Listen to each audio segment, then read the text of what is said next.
18 India.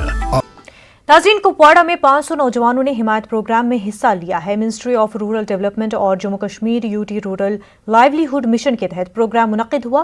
Programme के जरिए इन नौजवानों को प्रोफेशनल कोर्सेज की ट्रेनिंग दी जाएगी।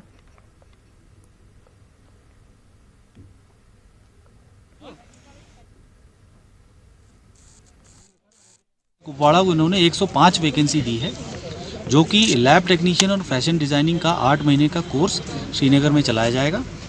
उस 8 महीने में 1 महीने का OJT ऑन जॉब ट्रेनिंग जो है वो भी दिया जाएगा ऑल ओवर इंडिया। नाउ हमारे इंसिस्टेंस पे ये कुपवाड़ा में आए और इन्होंने यहाँ के यूथ को एंगेज किया और आज ये जो उसी बनिस्बत आप ये प्रोग्राम देखें। पूरा गैदरिंग है, अच्छे से इन्होंने कोऑर्डिनेट किया। I am very thankful to all of people they are here and आगे भी जो भी प्रोग्राम हमने होने हैं we are thankful to him. ये अब ये लोग कोऑर्डिनेट करेंगे हमें, मतलब पूरा हमें सपोर्ट देंगे वहाँ से, ताकि ये प्रोग्राम स्मूथली चले और हमारे बच्चे जो अनएम्प्लॉयड यूथ है वो उनको नौकरी फराहम करें। यहाँ पर ये बहुत ही अच्छा जो कैंप यहाँ पर चल रहा है, ये हमारे लिए बहुत फ़ायदेमंद है। ये मैसेज रहेगी हमारी तरफ से बाकी लड़कों को जो यहाँ पर जिन्होंने नहीं पार्टिसिपेट किया है उनको ये लगना चाहिए कि वो यहाँ पर बहुत ही बदकिस्मती हम वो कि वो यहाँ पर नहीं आए। हम यहाँ पर आए हैं तो बहुत ही फ़ायदेमंद है। 200 स्पाइस पार्क में आज ज़ाफ़रान की ई-मार्केटिंग शुरू हुई। इसका इफ्तिताह director agricultural doctor Ejaz Altaf Andrabi ने किया। आज पहली बार कौमी बाजार में ज़ाफ़रान की कीमत 228 रुपये हुआ। इस पर किसानों ने खुशी का इजहार किया। महकमा मौसमियात ने कश्मीर में कई मकामात पर कल से बर्फबारी की पेशनगोई की है। महकमा मौसमियात के मुताबिक 13 नवंबर से 15 नवंबर तक कश्मीर के मैदानी इलाकों में हल्की बर्फबारी जबकि बालाई इलाकों में भारी बर्फबारी का इम्कान है। वाज़ेह है कि कश्मीर में रात के दर्जे हरारत में काफ़ी कमी दर्ज की जा रही है। रात के दौरान दर्जे हरारत 0 से कम रहने की वजह से काफ़ी सर्दी महसूस की जा रही है। अशमुका में पुलिस और फौज की 3 राष्ट्रीय राइफल्स की जानिब से मुनक्किदा T20 क्रिकेट टूर्नामेंट इख्तिताम पजीर हुआ। टूर्नामेंट में जिला अनंतनाग की 64 क्रिकेट टीमों ने शिरकत की। CO3 RR कर्नल भूमिया, SDPO पहलगाम शौकत हुसैन और SHO अशमुका मुदस्सिर अहमद भी मौजूद रहे। खिलाड़ियों को इनामात से नवाजा गया।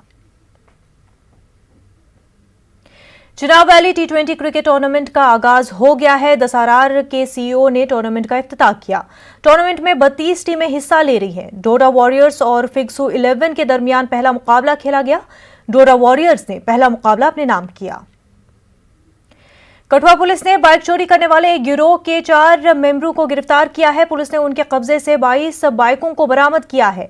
SSP कठुआ ने बताया कि पुलिस को इस हवाले से पिछले 1 माह से शिकायतें मौसूल हो रही थी। महकमा जंगलात ने डिग्री कॉलेज पामपुर के इश्तराक से कॉलेज अहाते में शजरकारी मुहिम चलाई। इस मौके पर चीफ कंजर्वेटर फारूक अहमद गिलानी ने देवदार का पौधा लगाकर मुहिम की शुरुआत की। गिलानी का कहना है कि वादी को सरसब्ज बनाने के गर्ज से पौधे लगाए जा रहे हैं। दिवाली के पेश नजर म्युनिसिपल कमेटी विजयपुर और फूड सेफ्टी डिपार्टमेंट सांबा ने मार्केट चेकिंग अंजाम दी। मिठाई की दुकानों पर मिठाइयों के मयार का जायजा लिया गया। गैर मयारी मिठाइयां फरोख्त करने पर कई दुकानदारों के खिलाफ कार्रवाई की गई। ईओ म्युनिसिपल कमेटी सांबा ने कहा कि खिलाफवर्जी करने वालों के खिलाफ सख्त कार्रवाई की जाएगी। उधमपुर में मशरूम की काश्त की तरफ खवातीन रागिब हो रही हैं। उधमपुर के डांडियाल इलाके में बिमला देवी ने एक मशरूम यूनिट कायम किया है। बिमला ने BA और B.Ed की डिग्री हासिल की है। बिमला का कहना है कि मशरूम काश्त में कम खर्चा आता है और कमाई बहुत अच्छी होती है। बिमला ने अपने इलाके की कई खवातीन को यूनिट में मुलाजमत फराहम की है। मशरूम डिग्री का 2007 में स्टार्ट किया था। लगभग मुझे 14 साल हो गए इस काम को करते हुए। तो मैं सब अनएम्प्लॉयड यूथ को ये मैसेज देना चाहूँगी कि आप सब ये काम कर सकते हो, क्योंकि इसमें कम लागत लगती है और प्रॉफिट ज़्यादा है। ये काम करते हुए मुझे बेहद खुशी होती है कि मैं। नाज़रीन, कश्मीर न्यूज़ में फिलहाल इतना ही। मजीद खबरों के लिए आप लॉग इन कर सकते हैं हमारी वेबसाइट news18urdu.com पर। आदाब।